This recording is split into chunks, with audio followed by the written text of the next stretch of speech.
Hello everyone, good morning. কেমন আছো সবাই? আর আমার নতুন একটা ব্লগে তোমাদের সবাইকে জানাই অনেক ভালোবাসা। আর আজকে হাজব্যান্ডে ছিল মর্নিং ডিউটি, তো যাওয়ার সময় মেয়েকে স্কুলে নিয়ে গেল। ওখানে মেয়েকে ড্রপ করে দিয়ে চলে যাবে। আর এইদিকে আমি ঘরটা ঝেড়ে মুছে নেব। দেখো, কালকে রাতে বলেছিলাম বইতে খাতায় লিখতে, হোমওয়ার্ক করতে, সেটা না করে এই যে এখানে সারা মেঝেতে হচ্ছে বোর্ড বানিয়েছে। আর দেখো, ঘর পরিষ্কার করার সময় ওর একটা ব্যাগ খুঁজে পেলাম। ও যখনই রাগ হয় এই ব্যাগটা গুছিয়ে নিয়ে বলে চলে যাব। নিশ্চয়ই এর মধ্যে কিছু একটা ভরে রেখেছে। এমনও হয় যে ঘরের চাবি নিয়ে এর মধ্যে রেখে দেয়, যেখানে সেখানে মানে জিনিস খুঁজছি পাচ্ছি না, অথচ এর মধ্যে থাকে। তো দেখো ফাইনালি কি বের হলো, এই দুটো রেখেছিল। এরকম তো চলতেই থাকে regular. Hello everyone and good morning. কেমন আছো সবাই? আশা করছি সবাই খুব ভালো আছো, আর আমিও মোটামুটি ভালো আছি। তো আজকে একটা স্পেশাল ব্লগ আসতে চলেছে, স্কিপ না করে সবাই দেখতে চলো। আজকে ব্লগটা হবে স্পেশাল। তো উঠে ঘুম থেকে উঠে দেখো ঘর হচ্ছে মুছে নিয়েছি। ঘরের যা অবস্থা ছিল সেসব ছড়ানো ছিটানো ছিল, সেগুলো গুছিয়ে ঘর মুছে এখন স্নান সেরে নিয়েছি। আর এখন হচ্ছে মেয়েকে স্কুল থেকে আনতে যাব। আশা করছি তোমাদের ভিডিওটা খুব ভালো লাগবে, তো শেষ পর্যন্ত দেখতে থাকো। সো চলো। আর আর দেখো, ওর স্কুলে চলে আসলাম, আর ম্যাডামরা এখানে দাঁড়িয়ে রয়েছে, যার যার গার্জিয়ান কাছে তার বাচ্চাকে দিয়ে দেবে সেই জন্য। আর আজকে হচ্ছে বৃহস্পতিবার, তো তারপর আসার সময় মিষ্টি কিনছি ঠাকুরের জন্য। এখান থেকেই আমি মিষ্টি নিই। তো মিষ্টি নিয়ে নেব। আর আমার মেয়ের জন্য তো আলাদা করে নিতেই হবে। আর না হলে ও ঠাকুরের মিষ্টিটাই খেয়ে নেবে। আর একদম আগে মিষ্টি খেতই না, এখন তো রিসেন্ট পছন্দ করে, একটু একটু খায়। তো আমি এখান থেকে মিষ্টি নিয়ে নিলাম, এবার সোজা বাড়িতে চলে যাব। আর এর মধ্যে মেয়ে দেখো কি শুরু করলো, পাশের দোকানে এসে এই যে এই সমস্ত করছে। আর আস্তে আস্তে মেয়ের পরোটার দোকান দেখে পরোটা খেতে ইচ্ছা হলো, তো বলছে পরোটা খাবো, নিয়ে নাও। স্কুলে যদিও ম্যাগি করে দিয়েছিলাম, সেটা খেয়েছে। এখন খাবে কিনা জানি না, কিন্তু বায়না ধরলো এখানে বসেই পরোটা খাবে। তো আমি অনেক বুঝিয়ে বাড়িতে নিয়ে আসলাম যে বাড়িতে নিয়ে গিয়ে খাবি চল। তো মেয়েকে স্কুল থেকে নিয়ে আসলাম, আর এখন হচ্ছে আসার সময় ও পরোটা কিনলো, পরোটা কিনে দিলাম। পরোটা খাবে। আসার সময় ঠাকুরের মিষ্টি ফুল এগুলো নিয়ে আসলাম, বাজার করে আনলাম। তো এখন হচ্ছে পুজোটা দেবো, চেঞ্জ করে নিই হাত পা ধুয়ে ফ্রেশ হয়ে। স্নান তো করেই গিয়েছিলাম। স্নান করে ঘরটর মুছে সব কিছু পরিষ্কার করে গেছে। এখন ঠাকুরের বাসনগুলো ধুয়ে পুজোটা দেবো, তারপরে রান্না করব। তো জানি না আজকে রান্না করতে করতে কটা বাজবে আর কখন খাওয়া হবে, হয়তো বিকাল হয়ে যাবে। তো দেখতে থাকো ভিডিওটা। হ্যাঁ, কী করছি না করছি, কখন হচ্ছে সেটাও জানতে পারবে। সব চলো। আর ওর নাকি খুবই খিদে পেয়েছে, পরোটাটা দেখো খাচ্ছে। আজকে নাকি খুব টেস্টি হয়েছে বলছে। আর তারপর আমি এদিকে চলে আসলাম, পুজোর বাসন টাসন ধুয়ে আগে পুজোটা দেবো, তারপরে রান্নাঘরে ঢুকবো। এখন অলরেডি হচ্ছে 1টা বাজে। আর তোমরা যারা পিতলের বাসন পরিষ্কার করার টিপস জানো না, আমি বলে দিচ্ছি। সেটা হচ্ছে লবণ দিয়ে লেবু দিয়ে ঘষলেই পরিষ্কার হয়ে যায়। আর দেখেছো কি সুন্দর ফুল। কিন্তু আমাদের কি বলতো, শহরে যারা থাকি তাদের হচ্ছে রেগুলার ফুল কিনে নিতে হয়, মানে 10 টাকার ফুল কিনলে 2 থেকে 3 দিন যায়। কিন্তু গ্রামে যারা থাকি তাদের তো কিনতেই হয় না, বাড়িতেই গাছ থাকে মিনিমাম সবার, আমাদেরও আছে। আর বৃহস্পতিবার দিন হচ্ছে গিয়ে আমি এই সিঁদুর টিঁদুরগুলো পরিয়ে নিই, তো ওগুলো করছি। আর এই শিবের ইয়েটা তোমরা দেখেছো যারা ভিডিও আগে, দেখতেই পাবে যে আমি রিসেন্ট কিনেছি। মূর্তিটা ছিল, কিন্তু আমি ওই যেটার মধ্যে রাখে সেটা রিসেন্ট কিনেছি। আগে অন্য একটা পিতলের বাসনের মধ্যেই রাখতাম। আর বৃহস্পতিবার দিন করে এই যে প্রত্যেক বৃহস্পতিবার আমি লক্ষ্মীনারায়ণকে স্নান করিয়ে এই নতুন জামাকাপড় পরিয়ে দিই, মালা টালাগুলো পরিয়ে দিই, এটাই হচ্ছে করি। আগে রেগুলার স্নান করাতাম, কিন্তু এখন রেগুলার আর করাই না, বৃহস্পতিবার করেই করাই। আর এই টুপিগুলো আমি ঠাকুরের জন্য নতুন কিনেছি, তোমরা হয়তো দেখেছো, কি কিউট না, ছোট্ট ছোট্ট। আর এই লক্ষ্মী ঠাকুরের জন্য একটা মালা নিয়েছিলাম, সেটাও পরিয়ে দিলাম। আর লক্ষ্মী ঠাকুরকে না লাল ফুল দেওয়ারই চেষ্টা করি। আর এই জবা ফুলটা তো আজকেই থাকবে, কালকে শুকিয়ে যাবে, ভালো থাকবে না, তার জন্য দিয়ে দিই আর কি। আর গাঁদা ফুল ইজিভাবেই 2-3 দিন থেকে যায়, তো ওটা রেখে দিই। আর যে ফুলগুলো থাকবে না, দোপাটি, গোলাপ, এগুলো হচ্ছে দিয়ে দিই পুজো। আর ঠাকুরের জন্য আজকে আমি এই প্রসাদটাই এনেছি। অন্যদিন অন্য, এক এক দিন এক এক রকম আনি, অন্য আনি, সন্দেশ আনি। আর আমার যেহেতু লক্ষ্মী আছে তাই আমি তুলসী পাতা ইউজ করলাম না। আর এই জল সংকটার মধ্যে আমি নর্মাল জল দিই, এতে গঙ্গা জল টল দেয় কিনা আমি ঠিক জানি না, তুলসী পাতা দেয় নাকি সেটাও জানি না। কেউ জানলে অবশ্যই আমাকে জানাবে। তো আমি এইভাবেই পুজো করে থাকি। তো আমার কিছু যদি ভুল হয়ে থাকে তোমরা প্লিজ বলে দিও যারা জানো। আমি যেটুকুই জানি সেটুকু সেরকমভাবে আমার মতো করে করেছি।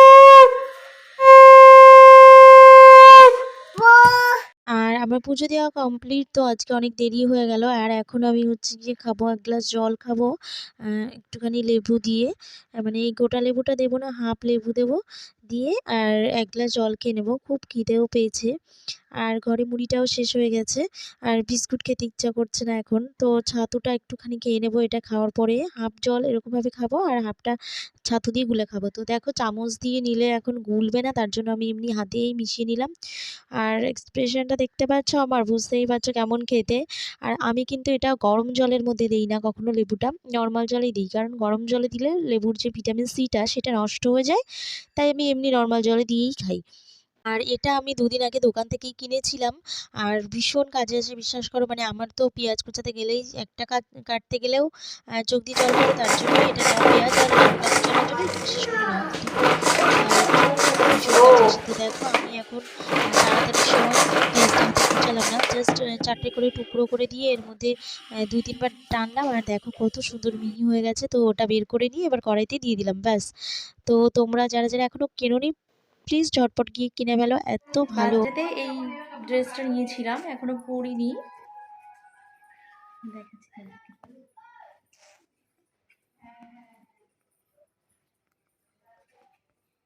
আর এই ব্র্যান্ডের জামাগুলো এতটাই সফট, এত মজা পরে, যে ইউজ করেছে সেই জানবে যে এত ভালো কোয়ালিটি। একদমই সফট। তো চলো আমরা এবার বেরোই, না হলে দেরি হয়ে যাবে।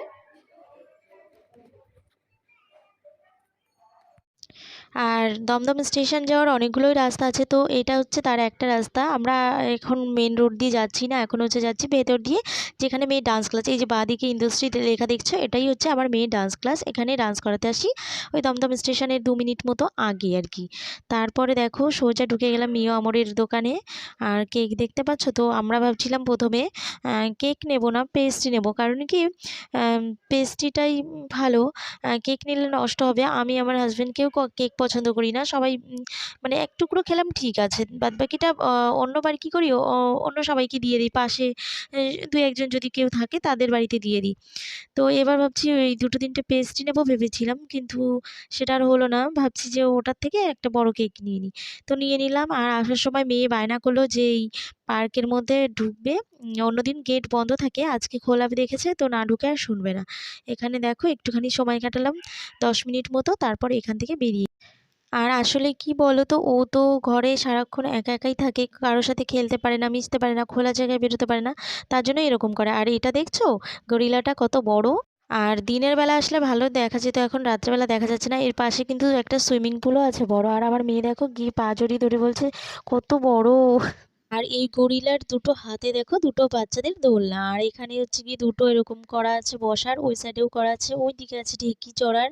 আর মামা আজকে ভীষণ খুশি, ব্যাস ও এইটুকুই চায়, এর থেকে বেশি কিছু চায় না। মানে ওকে নিয়ে পার্কে যেতে হবে, একটুখানি ঘুরবে চড়বে, ব্যাস।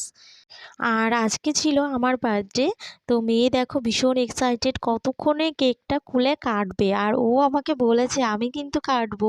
ও জানে ওর হ্যাপি বার্থডে, ওর হ্যাপি বার্থডে বছরে সারা বছরই হতে থাকে। কারণ ওই একটা করে পেস্ট্রি আনে, একা একা কেটে কেটে বলে happy birthday. Happy birthday to you, happy birthday to you, happy birthday, happy birthday, happy birthday to you.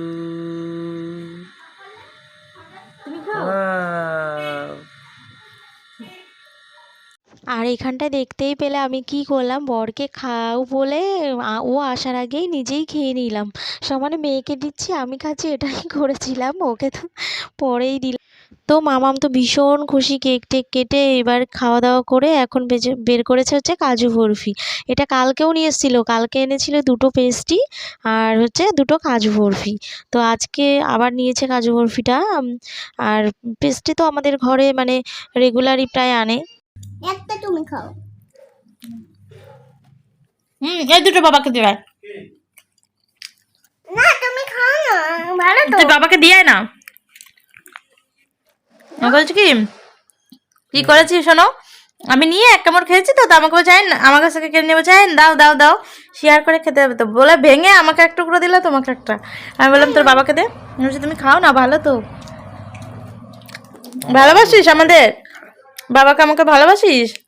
কিন্তু আজকে আর খেও না, পেট ব্যথা করবে আর ডিনার করতে পারবে না, তাহলে চিকেনটা খেতে পারবে না, ঠিক আছে? ওটা কালকে খেও, কেমন? তো হ্যালো বন্ধুরা, এখন হচ্ছে 9:30 বাজে। এখন একটুখানি পকোড়া করব, চিকেন পকোড়া। তার জন্য রান্নাঘরে চলে এসেছি। আর চিকেন কাটিং হলো, তারপরে কাজু বরফি এনেছিলাম, সেটা খেলাম। দেন খেলাম। আর হচ্ছে কিছু চপ চপ নিয়ে এসেছি, সেগুলো রয়েছে তো রয়েছে চপগুলো। আর ভাবছি যে চিকেন পকোড়াটা করি, তারপরে চিকেন পকোড়াটা করবো, করে তারপরে একসঙ্গে খাবো, সেই জন্য হচ্ছে রান্না করে এসেছি। সমস্ত কিছু রেডিও আছে, তো চলো তোমাদের সাথে শেয়ার করি কী করে আমি করছি। আমি তো একদম ইনস্ট্যান্ট 5 মিনিট টাইম লাগে আমার, এইভাবেই করি। তো চলো তোমরাও দেখো। আর দেখো পকোড়া করার জন্য আমি এই যে ছোট ছোট করে পিস করে নিয়েছি বোনলেসগুলো। আর এর মধ্যে দিয়ে দেবো একটুখানি লেবুর রস, কারণ লেবুর রসটা দিলে না নরম হয়ে যায়, এমনিতেই ফ্রিজে রেখেছিলাম, ফ্রিজে রাখলে নরম হয়। আর আমি এখানে 1/2 ইঞ্চি মতো আদা আর 8টা 9টা মতো রসুন কোয়া একসাথে বেটে নিয়েছি। তো আর এখানে দিয়ে দিচ্ছি নুন, আর এখানে দিচ্ছি অল্প বেসন, আর হালকা দেবো হচ্ছে কর্নফ্লাওয়ার, সেটা পরে দেবো। একটুখানি জিরে গুঁড়ো দিচ্ছি, আর অল্প ব্ল্যাক পেপার, এটা আমি ঘরেই করে রেখেছিলাম ব্ল্যাক পেপারটা, তো সেটা দেব।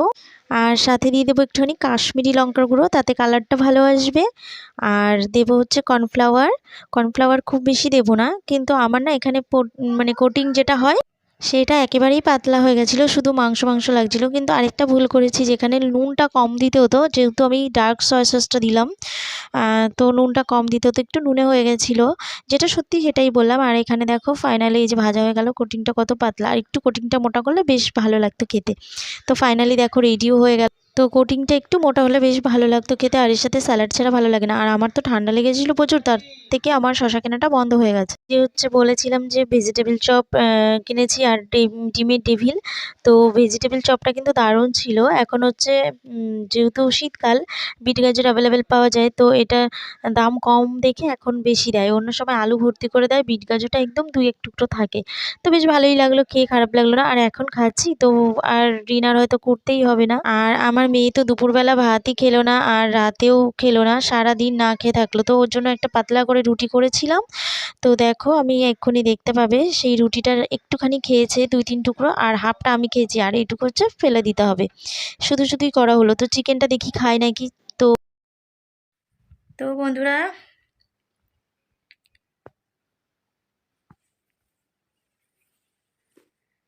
এখন বাজে 12:30, আর 12:30 না, 12:15 মতো বাজে।